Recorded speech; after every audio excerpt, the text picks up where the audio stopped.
Assalamu alaikum wa rahmatullahi wa barakatuh. Barkanmu da wannan lokaci. Sannan mu da sake saduwa a cikin shirin Mu'amala News, inda muke kawo muku muhimman labarai cikin takaitaccen lokaci.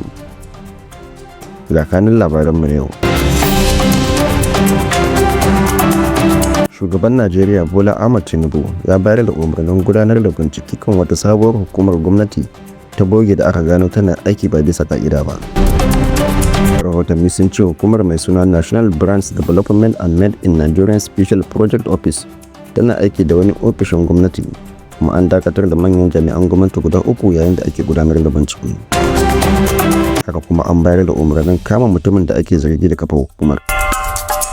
Gwamnatin tarayya ta bayyana talata 25 ga watan Agustar shekarar 2026 a matsayin ranar hutu domin bikin Eid-ul-Mawlid. Ma'aikatar cikin gida ta bayyana cewa hutun zai baiwa musulmi damar gudanar da bikin zagayowar ranar haihuwar Annabi Muhammad sallallahu alaihi wasallam.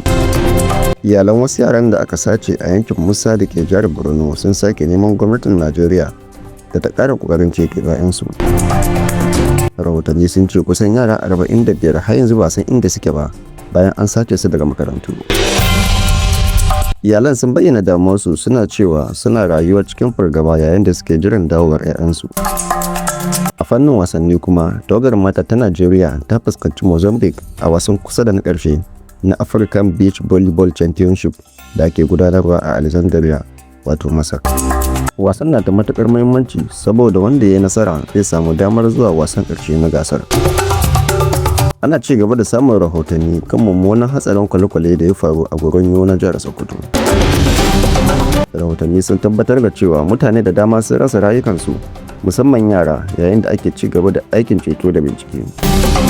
Adadin waɗanda suka mutu ya bambanta tsakanin rahotanni, don haka ana ci gaba da jiran cikakken bayani daga hukumomin da abin ya shafa. Waɗannan dai su ne muhimman labarai na yau Asabar 22 ga watan Agustar shekarar 2026. Ku ci gaba da bibiyar tashar Mu'amala TV domin samun muhimman labarai da kuma sauran shirye-shiryenmu. Ni ne dai naku Ibrahim Ismail Tsalanta. Assalamu alaikum.